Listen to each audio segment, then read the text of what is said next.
The footprint was too wide. I knelt beside it in the mud, my headlamp cutting through the pre-dawn darkness. The print stretched nearly 14 inches from heel to toe, with deep indentations where 5 toes should have been.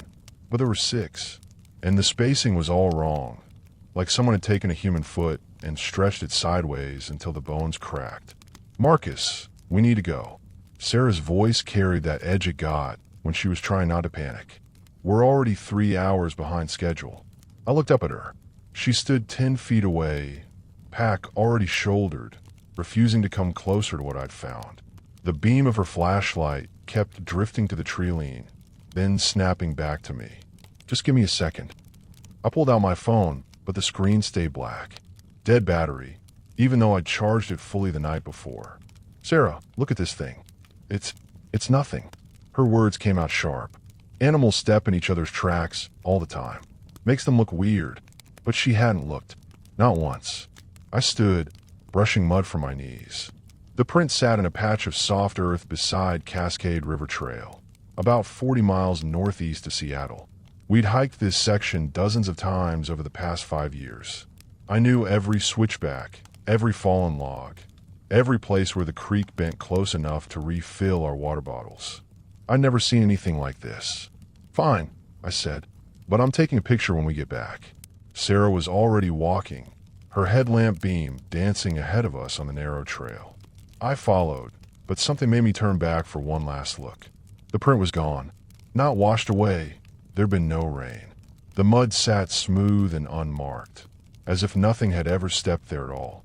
3 months earlier, Sarah had stood in our kitchen holding a printout of hiking trails, her eyes bright with the kind of forced enthusiasm I'd learned to recognize. This was her trying to fix us. Again, remember how we used to do this every weekend?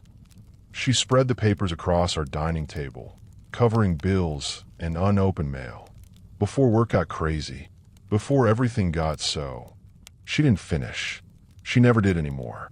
"Complicated," I said, supplying the word we both used when we meant broken. "The Cascade Loop. 14 miles, moderate difficulty. We can make it a 3-day weekend. Really disconnect." Her finger traced the trail route on the map. No phones, no deadlines. Just us. I want to point out that we'd barely spoken in weeks beyond logistics. Who was picking up groceries? Whether she'd remember to pay the electric bill. When her mother was visiting next. The kind of conversations roommates have. Not people who've been married for 8 years. But Sarah was looking at me with something that might have been hope, and I couldn't bring myself to extinguish it. "Okay," I said. "Let's do it." The relief that crossed her face made my chest tighten.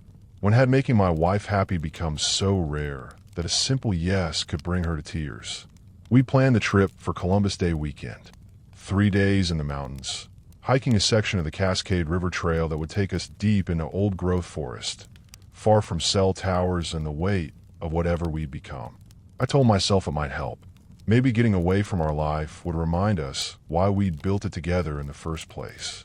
I should have known better. Some things follow you no matter how far you run. The trail started easy enough. We left the parking area at Hidden Lake just as the sun crested the mountains, painting the peaks in shades of gold and pink that made everything look possible again. For the first few miles, we fell into the rhythm we'd perfected years ago. Sarah setting pace in front, me following with the map and GPS, both of us breathing hard but not talking much beyond the occasional "watch that route" or water break. It felt almost normal, like muscle memory. The forest here was old, really old. The kind of place where Douglas firs stretched 300 feet into a canopy so thick that noon felt like twilight. Moss draped everything in green velvet, and the air tasted clean and sharp with the smell of cedar and decomposing leaves. We stopped for lunch beside a creek whose name I couldn't pronounce, pulling trail mix and energy bars from our packs while water rushed over granite boulders worn smooth by centuries of current. "God, I forgot how quiet it gets out here," Sarah said, leaning back against her pack. She'd pulled her dark hair into a ponytail, and without makeup, she looked younger, more like the woman I'd married. I nodded, chewing a handful of nuts and raisins. But she was wrong. It wasn't quiet at all. The forest hummed with sound. Wind through branches, water over stone, the distant hammer of a woodpecker. What she meant was that it was quiet from our noise. No traffic, no sirens, no constant electronic beeping that had become the soundtrack to our daily lives. Remember our first backpacking trip? Sarah asked. Mount Rainier. You forgot the tent stakes. We slept in the car. I smiled despite myself. You were so mad. I was not mad. I was concerned about our survival prospects. You called me an idiot. I called you a well-meaning idiot. There's a difference. For a moment, the years fell away. This was how we used to be. Easy with each other. Quick to laugh. I reached over and touched her hand. She flinched. Just barely, but enough. Her smile flickered and reformed. A little forced now.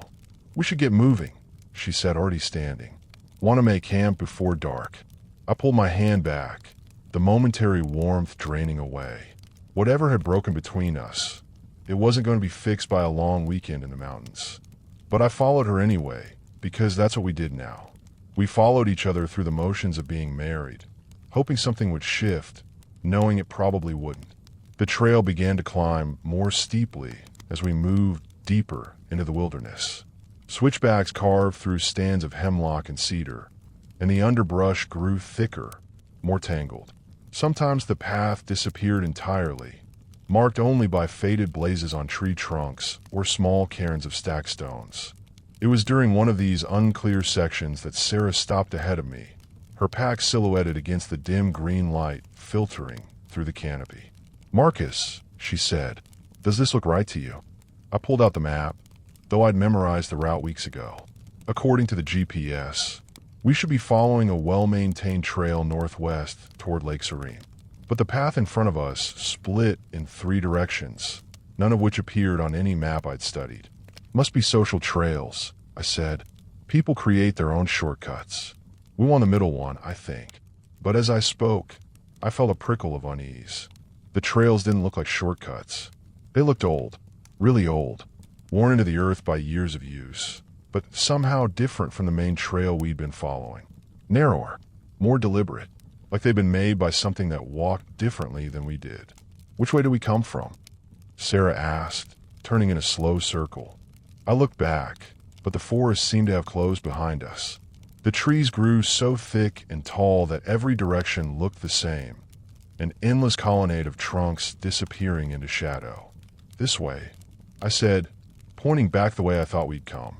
I'm pretty sure, but I wasn't sure at all. And from the look on Sarah's face, she knew it. We chose the middle path because it seemed to head in the right direction, and because standing still felt worse than making a choice that might be wrong. But 20 minutes later, we were still walking through forest that looked nothing like what the trail map had promised. The trees here were different, older, but also somehow wrong. Their bark was too smooth, too pale like bone left out in the rain, and the branches grew in patterns that hurt to look at, spiraling upward in ways that seemed to follow some geometry I couldn't understand. This doesn't feel right, Sarah said, stopping beside a trunk that must have been 15 feet around. She pressed her palm against the bark. Marcus, this tree is warm. I touched the bark myself. She was right. Despite the cool air, the tree felt warm under my hand, almost feverish. And there was something else, a faint vibration like a pulse. Trees don't have heartbeats, I said, mostly to myself. Trees don't, no. Sarah pulled her hand away and wiped it on her pants, as if trying to remove some invisible residue. We need to go back. But when we turned around, the path we'd been following was gone. Not overgrown, not hidden, simply absent. Where there should have been a clear trail through the underbrush, there's only unbroken forest stretching in every direction. Sarah grabbed my arm. Marcus, where's the trail? I pulled out the GPS, but the screen showed only static. No map, no coordinates, no indication of where we were or which direction we'd come from. The signal's probably blocked by the canopy, I said, but my voice sounded thin even to me. Let's pick a direction and walk until we find the main trail again. Pick a direction. Sarah's voice climbed higher. Marcus, we're lost. We're completely lost in the middle of nowhere, and you want to just wander around randomly. She was right, of course. The smart thing would be to stay put, set up camp, and wait for our situation to become clearer in the morning. But the thought of spending the night in this place, surrounded by trees that pulsed like living things, made my skin crawl. "We'll be fine," I said. "The main trail can't be far. All these paths have to connect eventually." Sarah stared at me for a long moment. "You don't know, do you? You have no idea where we are." I wanted to lie, to project the confidence she needed from me. But I'd never been good at lying to Sarah. It was one of the things she'd said she loved about me, back when she still said things like that. "No," I admitted. "I don't know where we are." She closed her eyes and took a deep breath. When she opened them again, some of the panic had drained from her face. "Okay," she said. "Okay, we'll figure this out. We always do." But even as she said it, I could see she didn't believe it any more than I did. We picked what seemed like the most traveled of the phantom paths and started walking, our footsteps unnaturally loud in the strange quiet that had settled over the forest. No birds sang here. No insects buzzed. Even the wind had stilled, leaving only the sound of our breathing and the crunch of dead leaves under our boots. After an hour of walking, we found the first marker. It stood in a small clearing where 5 paths converged, a post about 6 feet tall with symbols carved deep into the weathered wood. Not letters or numbers, but something else. Something that made my vision blur when I tried to focus on it. "What do you think it says?" Sarah asked, keeping her distance from the post. I stepped closer, trying to make sense of the markings. They seemed to shift and flow when I wasn't looking directly at them, rearranging themselves into new patterns. "Trail marker, maybe?" I said, indicating distances or directions. But I knew that wasn't right. These symbols weren't giving information. They were warning of something, or marking territory. "We should keep moving," Sarah said. "This place gives me the creeps." I agreed, but as we left the clearing, I felt the weight of the marker behind us, like it was watching us go, like it was counting. The second marker appeared an hour later, identical to the first except for the symbols, which seemed more aggressive somehow, more urgent. The third stood beside a stream that ran red. "It's just mineral deposits," I told Sarah as we knelt beside the water. "Iron oxide, totally natural, but the water didn't smell like iron. It smelled like copper pennies and something else. Something organic and wrong." Sarah refused to drink from it, even after I filtered it through the purification tablets we'd brought. She was probably smart. The water tasted metallic and left a film on my teeth that wouldn't wash away. By the time we found the fourth marker, the sun was getting low, and the forest was taking on that deeper quality of shadow that comes just before true darkness. We needed to make camp soon, but every clearing we found felt wrong somehow. Too exposed or too enclosed, or positioned in ways that made the back of my neck prickle with unease. "There," Sarah said, pointing to a level spot between 2 massive cedar trees. "That looks okay." It looked as okay as any place was going to look, so we dropped our packs and began setting up the tent. The familiar routine of poles and stakes and guy lines felt comforting after the strangeness of the day, a reminder that we were still ourselves, still capable of taking care of each other. But as I hammered the last stake into the soft earth, I noticed something that made me pause. "Sarah," I said, "look at this." She came over to where I knelt beside the tent. In the dirt around the stakes, barely visible in the fading light, were marks. Prints, but not from any animal I recognized. They were almost human, but the proportions were wrong. Too long, too narrow, with what looked like claw marks at the tip of each toe. And they circled our campsite in a perfect ring, as if something had walked around and around our tent while we'd been setting it up. "They weren't there before," Sarah whispered. "They weren't there when we started." I looked up at her, then back at the prints. She was right. I would have noticed them when I was clearing the ground for the tent. The dirt had been smooth, unmarked, which meant something had made these tracks while we were working. Something that had circled us without making a sound. Something that might still be watching. I stood slowly, scanning the tree line. The forest had grown dark while we worked, and now the spaces between the trees looked like open mouths, black and hungry. "Maybe we should find somewhere else to camp," Sarah said. But it was too late for that. Full dark was only minutes away, and stumbling through unknown forest in complete darkness would be far more dangerous than spending the night here, surrounded by whatever had left those tracks. "We'll be fine," I said, checking the tent stakes one more time. "Whatever it was, it's probably long gone." Sarah nodded, but she stayed close to me as we prepared dinner on our camp stove. We ate in relative silence, both of us jumping at every small sound from the surrounding forest. When we finally crawled into the tent, I zipped the door flap closed and double-checked the stakes, as if thin nylon would stop anything that really wanted to get in. "Marcus," Sarah whispered in the darkness, "what if we can't find our way back tomorrow?" I wanted to reassure her, to tell her everything would look clearer in the morning light. But lying in that tent, listening to sounds I couldn't identify moving through the forest around us, I wasn't sure I believed it myself. "We will," I said instead. "We'll figure it out." But as I spoke, something brushed against the outside of the tent, just lightly, like fingers trailing across the fabric. Sarah's breathing stopped. I held perfectly still, listening. For several heartbeats, there was nothing. Then it came again, a soft scratching sound, like nails on nylon. Whatever was outside our tent was testing the fabric, seeing how strong it was, seeing if it could get in. The scratching continued for hours. Not constantly. That might have been easier to bear. Instead, it came in waves. 5 minutes of silence, then the soft whisper of something moving around the tent.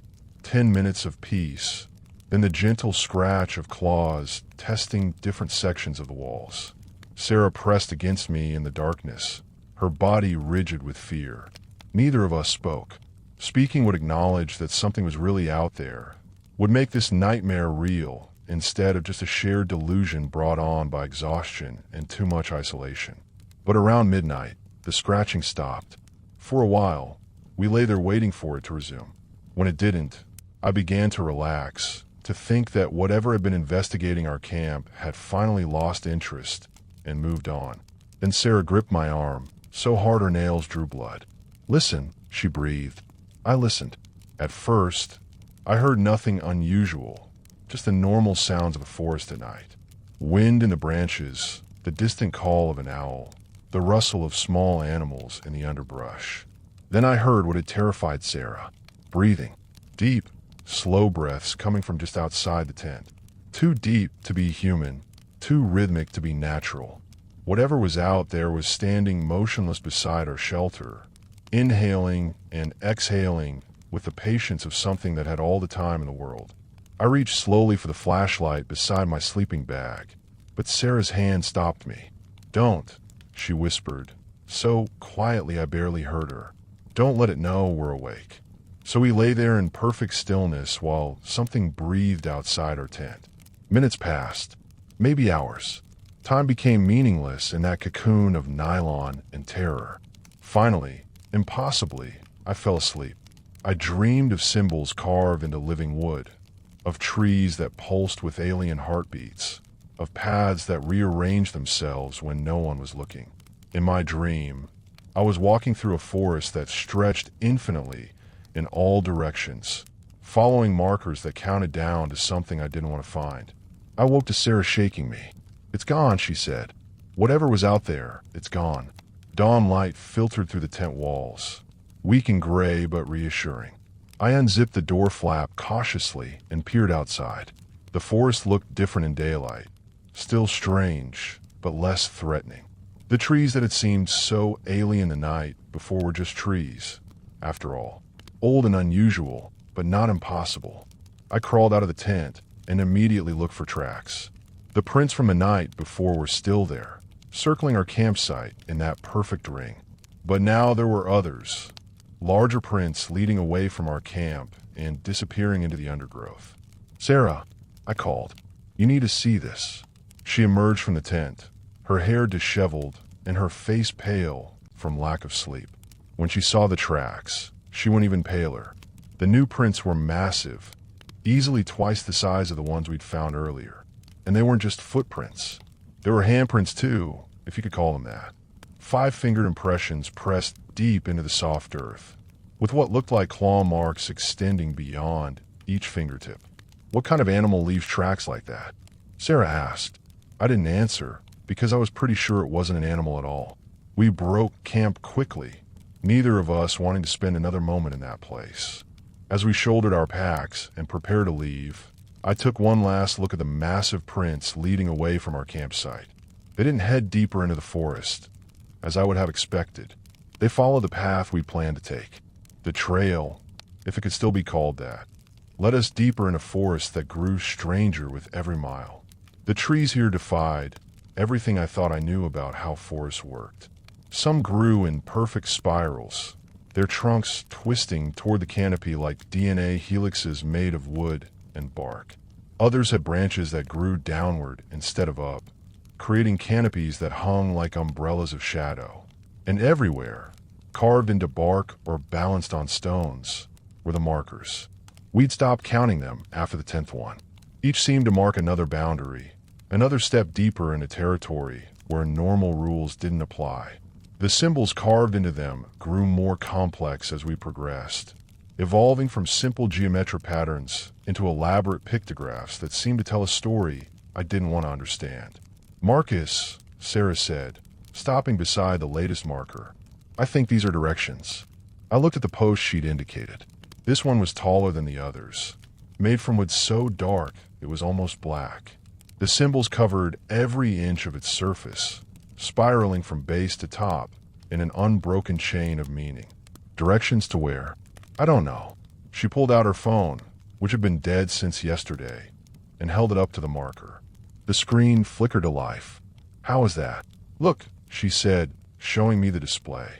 The phone's camera app was active, showing a live view of the marker. But through the screen, the symbols looked different, clearer, almost readable. "It's like the phone can see something we can't," Sarah said. "Like it's translating." I watched as she moved the phone slowly up the post, the symbols shifting and reforming through the camera's lens. Some looked almost like maps, branching paths leading to a central point. Others resembled warnings, stylized figures fleeing from something with too many teeth. At the very top of the post, the final symbol was different from all the others. Where the rest seemed fluid, organic, this one was rigid, geometric. It looked like a house, but wrong somehow. The proportions were off, the angles too sharp.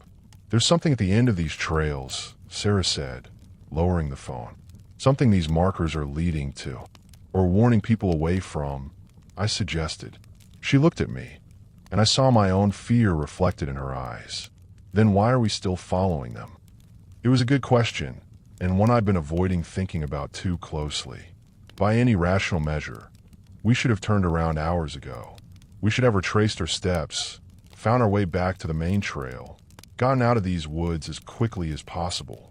But every time I thought about turning back, something stopped me. Not just the practical concerns, though we were thoroughly lost by now, but something deeper. A compulsion that felt almost physical, like a hand between my shoulder blades pushing me forward. "Because we're already lost," I said, "and these markers might be the only way out." It wasn't the complete truth, but it was close enough. Sarah nodded, accepting the logic, even though I could see she felt the same inexplicable pull I did. The same need to see where this path led, no matter what waited at the end. We walked in silence after that, following the trail as it wound through increasingly impossible forest. The trees here grew in formations that defied physics, some leaning at angles that should have toppled them, others growing through and around each other in ways that made my eyes water to look at, and always that sense of being watched, being evaluated, being led. It was mid-afternoon when we found the clearing. The trail opened suddenly into a space so large I couldn't see the far side, a natural amphitheater carved from the living forest. Ancient trees formed a perfect circle around the perimeter, their trunks so massive that it would have taken a dozen people holding hands to encircle just one. At the center of the clearing stood a structure. I say structure because I don't have a better word for it, but it wasn't built in any sense I understood. It looked grown rather than constructed, as if someone had convinced the trees themselves to twist and weave into the shape of a dwelling. Walls of living wood rose 30 feet into the air, their surface covered in the same symbols we'd been seeing on the trail markers. But here, the symbols moved. Not quickly, Not obviously, but with the slow persistence of growing things. As I watched, patterns shifted and flowed across the wooden walls, telling stories in a language I didn't recognize but somehow understood. Stories of things that lived in the deep woods. Things that had been here long, before humans learned to walk upright. Things that were still here. "We need to leave," Sarah said. "Right now." But she didn't move, and neither did I. We stood at the edge of the clearing, paralyzed by a combination of fear and fascination. The structure pulled at something deep in my brain, some primitive part that recognized significance even when meaning remained opaque. This was important. This was the point of everything we'd experienced since leaving the main trail. "Just a quick look," I heard myself say. "Then we'll go." Sarah grabbed my arm. "Marcus, no. Something's wrong with this place. Can't you feel it?" I could feel it. The air in the clearing was thick, almost viscous, like trying to breathe underwater. And there was a sound just below the threshold of hearing, a vibration that seemed to come from the structure itself. But I couldn't leave. Not yet. I shrugged off Sarah's grip and stepped into the clearing. The moment my foot crossed the invisible boundary, everything changed. The forest around us flickered like a TV with bad reception. And for just an instant, I saw the clearing as it really was. Not the pastoral amphitheater we'd been looking at, but something else entirely. Something that had been burned and scarred, where the trees stood black and leafless against a sky the color of dried blood. And in the center, where the beautiful wooden structure had been, was something that made my mind recoil from processing what it actually saw. Then the vision passed, and we were back in the peaceful clearing with its impossible architecture of living wood. "Did you see that?" Sarah whispered. I nodded, not trusting my voice. "What is this place?" Before I could answer, the symbols on the structure's walls began to move faster. The slow, plant-like growth I'd noticed before accelerated into something more urgent, more purposeful. Stories flowed across the wooden surface in rapid succession. Images of figures walking the same paths we'd followed, of markers leading them deeper and deeper into the forest. And always, at the end of each story, the same conclusion. The figures approached the structure, entered it, and never emerged. "It's a trap," I said, the realization hitting me like cold water. All of it. The confused trails, the markers, this place. It's all designed to bring people here. Sarah was already backing toward the treeline. "Then let's go. Now." But as she spoke, I heard something that made my blood freeze. Footsteps, not from a forest behind us, but from inside the structure.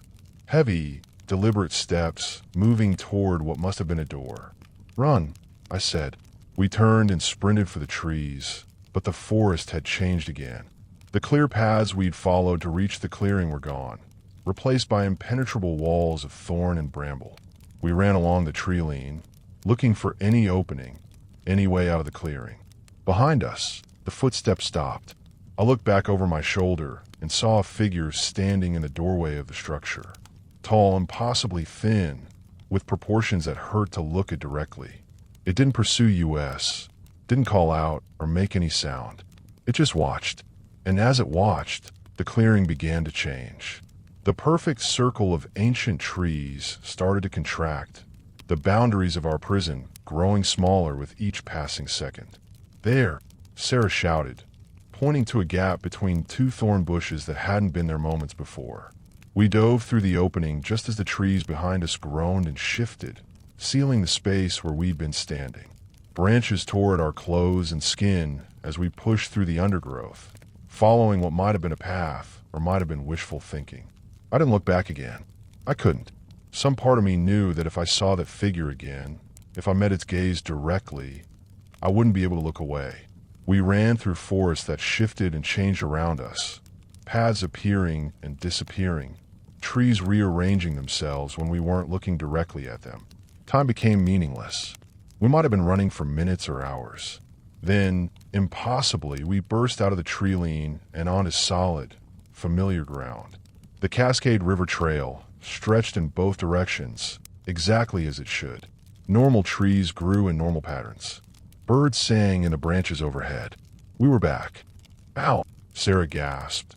collapsing beside the trail marker that indicated we were only 2 miles from the parking lot. How do we get back here? I didn't have an answer. According to the map, we should have been 20 miles deeper in the wilderness. There was no way we could have covered that distance in the time we'd been running. But here we were, and I wasn't going to question the miracle that had delivered us. We hiked those final 2 miles in record time, neither of us speaking until we reached Sarah's car. It wasn't until I was sitting in the passenger seat, surrounded by the familiar smells of fabric softener and vanilla air freshener, that I started to believe we were really safe. "We're never talking about this," Sarah said as she started the engine. "Not to anyone. Not to each other. It didn't happen." I nodded, understanding her need to compartmentalize, to file this experience away somewhere it couldn't contaminate the rest of our lives.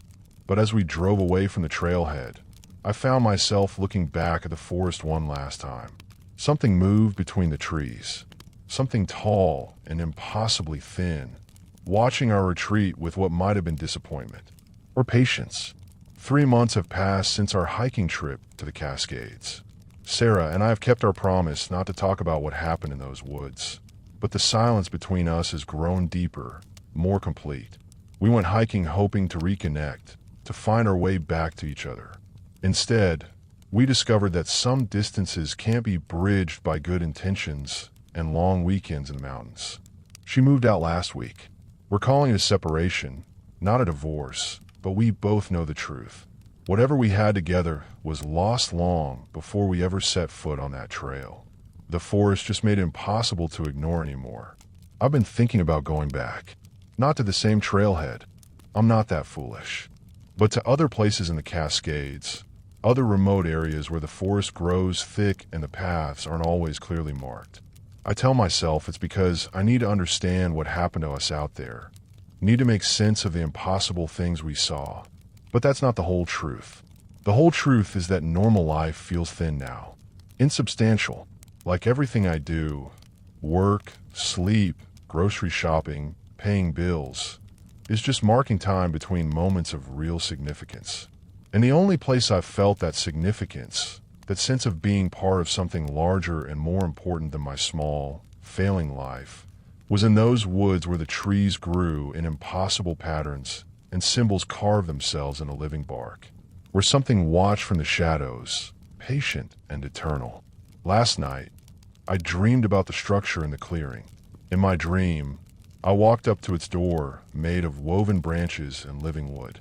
I reached for the handle, carved from what looked like bone, but felt warm as flesh.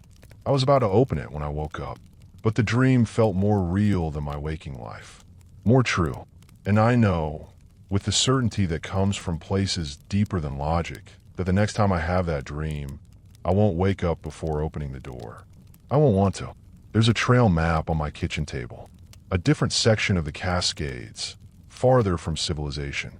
The kind of place where you can hike for days without seeing another soul. The kind of place where the forest might show you things that shouldn't exist. I've been studying the topographical lines, the elevation markers, the warnings about difficult terrain and unreliable weather. I've been planning a route that will take me as far from the beaten path as possible. Sarah called this morning.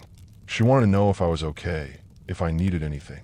Her voice carried that careful tone people use when they're worried you might be losing your grip on reality. I told her I was fine, that I was thinking about taking another hiking trip. There was a long pause before she spoke again. "Just be careful out there, Marcus. The woods can be dangerous if you're not paying attention." But she was wrong about that. The woods aren't dangerous when you're not paying attention. They're dangerous when you are. When you start to see the patterns in the bark, to understand what the symbols mean, to recognize that some paths lead to places you can't return from unchanged. I told Sarah I loved her because it was true and because I wasn't sure when I'd have another chance to say it.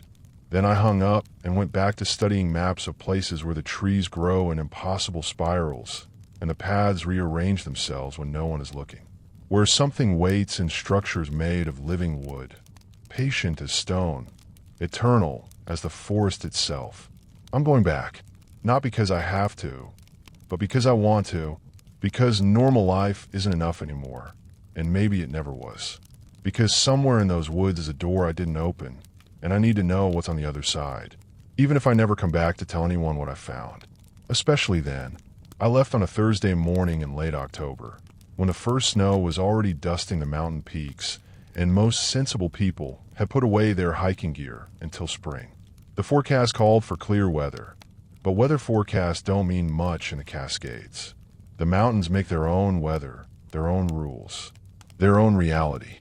I'd chosen a section of the Olympic National Forest I'd never explored before, the Quinault River drainage, where old-growth rainforests stretch for miles without roads or developed trails. The kind of place where you could disappear completely and no one would think to look for you. The kind of place where you could find things, or they could find you. I parked at the abandoned logging road that served as the unofficial trailhead, shouldering a pack loaded with enough supplies for a week. Not because I planned to be gone that long, but because I wanted to be prepared for whatever I might encounter, or whatever might encounter me. The forest here was different from the Cascades where Sarah and I had gotten lost. Wetter, more primitive. The trees grew so thick that even at midday, the light filtering through the canopy was green and dim. Everything dripped with moisture, not rain, exactly, but the constant condensation of a place where the air itself was heavy with water. I followed what might charitably be called a trail for the first few miles, though it was really just a series of game paths and fallen logs that happened to lead in roughly the same direction.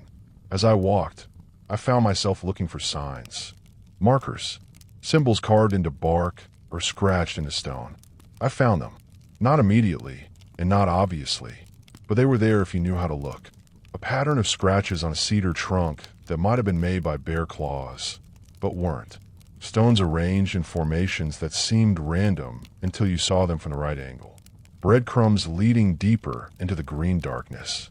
I followed them. The first marker I recognized as such appeared after about 4 hours of hiking.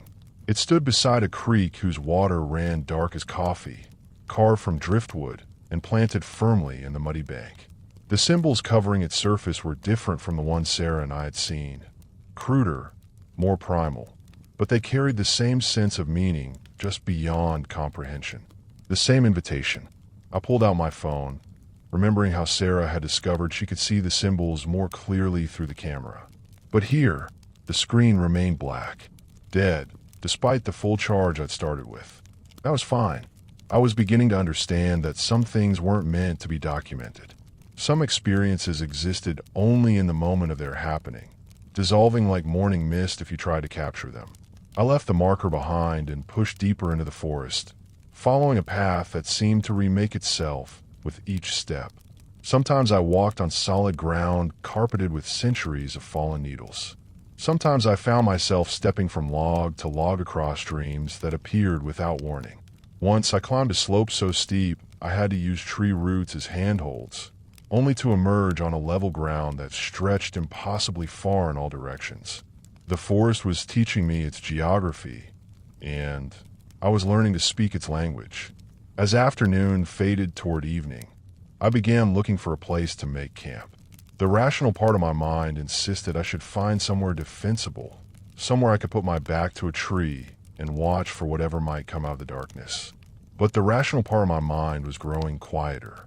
Instead, I found myself drawn to a small clearing where the trees formed a natural circle around a space just large enough for my tent. As I began setting up camp, I noticed the ground here was different, softer, more yielding, as if the earth itself was welcoming me home. I should have been afraid.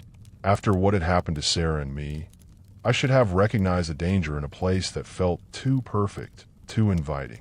Instead, I felt peaceful for the first time in months. That night, I dreamed of walking through forests that stretched beyond the curve of the earth, following paths lit by symbols that pulsed with their own inner fire. In my dream, I wasn't alone. Other figures walked the same paths, hikers and hunters and wanderers who had answered the same call I'd heard. We were all going to the same place. When I woke, my tent was surrounded by footprints. Not the chaotic ring of tracks Sarah and I had found, but something more orderly, more ceremonial. The prints formed a perfect spiral leading from the forest edge to my tent and back again, as if something had performed a slow dance around my sleeping form. I should have packed up immediately. Should have followed those tracks back to whatever had made them and demanded answers. Instead, I made coffee and ate breakfast while sitting in the center of that spiral, feeling more content than I had in years. The prints were gone by the time I broke camp, absorbed back into the loamy earth as if they'd never existed. But the path ahead was clearer now, marked not just by symbols carved into trees, but by a sense of direction that seemed to come from inside my own chest. I was getting close. The second day brought me deeper in a forest that followed no laws I understood. Trees grew in helical spirals, their trunks twisting toward a sky I could no longer see. Streams flowed uphill, their water defying gravity with the casual indifference of a place where physics was just a suggestion. And everywhere, the markers grew more frequent. They no longer stood alone beside the path, but clustered in groups, forests spanning constellations of carved wood and arranged stone that told stories in 3 dimensions. Walking among them was like moving through the pages of a book written in a language older than human speech. I began to understand what the stories were telling me. They spoke of a place where the forest had been dreaming long before the first human footprint pressed into its soil. A place where consciousness had grown like moss across the bark of ancient trees, patient and vast, and utterly alien to anything that walked on 2 legs. But not hostile. Not exactly. The forest mind was curious about the small, quick-lived creatures that had begun appearing in its domain. It watched them with the same attention a human might pay to insects, not malicious, but detached. Clinical. Some of the creatures were interesting enough to study more closely. The markers were invitations to those creatures. Puzzles designed to attract minds capable of seeing patterns, of understanding that reality was more flexible than most believed. The forest was conducting an experiment, and I was a willing subject. That realization should have terrified me. Instead, it filled me with something that might have been gratitude. For the first time in my adult life, I was part of something larger than myself. Something that had purposes beyond paying mortgages and maintaining social media profiles and pretending that small talk mattered. I was finally awake. The path led me to a valley I couldn't find on any map, where the trees grew so tall their tops disappeared into low-hanging clouds. At the valley's heart stood a lake whose water was black as polished obsidian, reflecting not the sky above, but something else entirely. Something that moved in patterns too complex for my eyes to follow. I made camp on the lake shore and spent the evening watching those patterns shift and flow in the dark water. Occasionally, something would surface, not breaking the water exactly, but becoming visible through it, like shapes seen through smoky glass. They looked almost familiar, almost human. That night, I didn't dream. Instead, I lay awake listening to voices that seemed to come from the lake itself. Not words, exactly, but meaning conveyed through sound, stories of others who had followed the markers to this place, who had made the same choice I was preparing to make. They spoke of what lay beneath the water, of chambers carved from living stone where the forest mind kept its most precious specimens, of a kind of existence that lasted far longer than the brief flicker of ordinary human life, of peace. When morning came, I knew what I had to do. I spent that final day in preparation, though I couldn't have said for what. I cleaned my gear with obsessive care, organized my pack with military precision, wrote letters I would never send to people who would never understand. One was to Sarah. "I'm sorry I couldn't be the husband you needed," I wrote. "I'm sorry I let our life together become so small, so colorless. You deserved better than a man who was already half gone before he ever left." I told her about the forest, about the markers, about the choice I was about to make.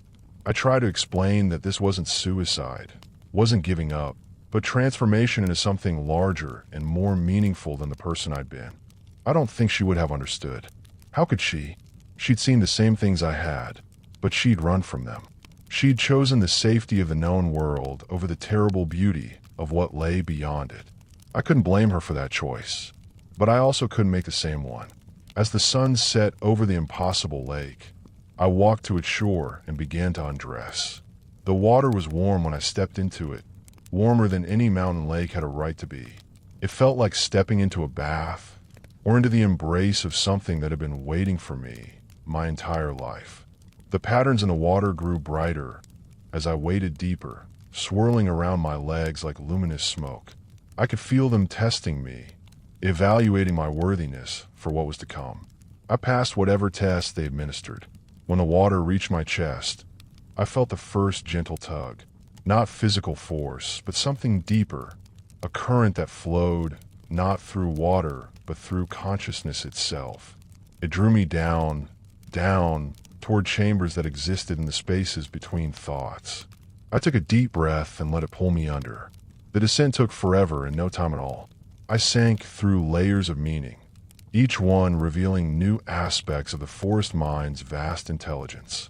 I saw the network of consciousness that connected every tree, every stone, every drop of water in this place. I understood that what I'd always thought of as wilderness was actually the sensory apparatus of something immense and ancient beyond human comprehension, something that was welcoming me home. The chambers beneath the lake were exactly as the voices had described, carved from stone that pulsed with organic life, lit by phosphorescent veins that mapped meaning across walls and ceiling. In alcoves carved into the living rock, I saw the others who had made this journey before me. They floated in amber-colored fluid, eyes closed, faces peaceful, not dead, but transformed, preserved, studied, cherished. I took my place among them, feeling the warm fluid close over me like a benediction. As consciousness began to fade from my human brain, I felt it expanding in new directions, becoming part of something vast and patient and eternal. I felt the forest mind examining my memories with gentle curiosity, learning about the strange creatures that built cities and worried about mortgage payments and broke each other's hearts with casual cruelty. I felt it puzzling over the concept of loneliness, of separation, of the desperate need for connection that had driven me to this place. And in that final moment, before my individual consciousness dissolved into something larger, I felt the forest mind's profound sadness for creatures like me, beings who lived such brief, isolated lives that they could mistake transformation for death, expansion for destruction. I wanted to tell it that I understood now, that I was grateful, but I no longer had words for such small thoughts.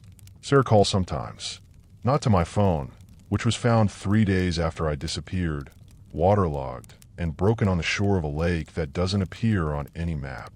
The search and rescue teams never found my body, though they dragged the lake for weeks.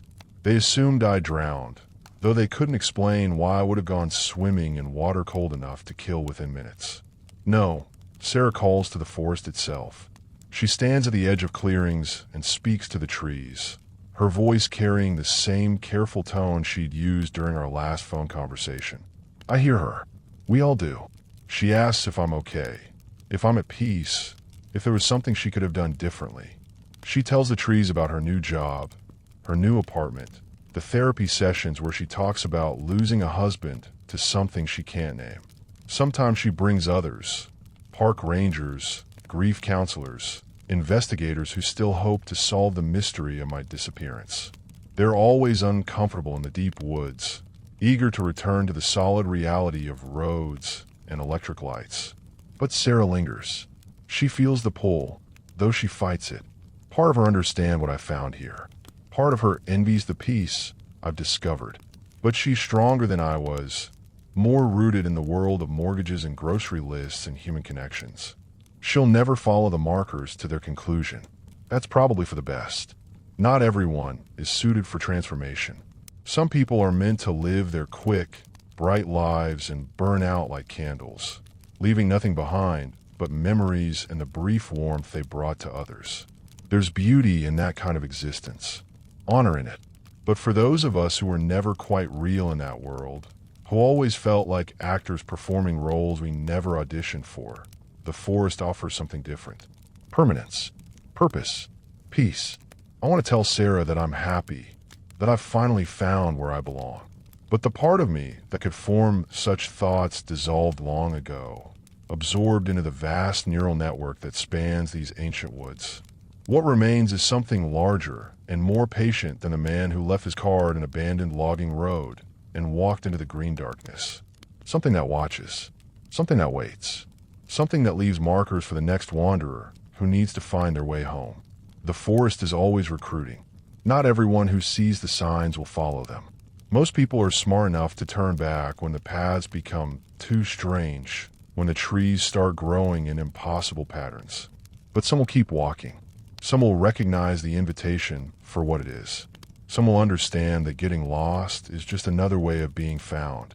They'll follow the markers deeper into forest where the normal rules don't apply, where consciousness flows like water between the trees, where something vast and ancient is always dreaming new experiments in the nature of existence. And when they finally arrive at the lake with water black as obsidian, when they see the patterns moving in its depths, they'll face the same choice I faced. Most will choose the safety of the known world. But a few, the lonely ones, the broken ones, the ones who were never quite real in the first place, will choose transformation. They'll join us in the chambers beneath the lake, adding their memories to the vast library of human experience the forest mind has been collecting.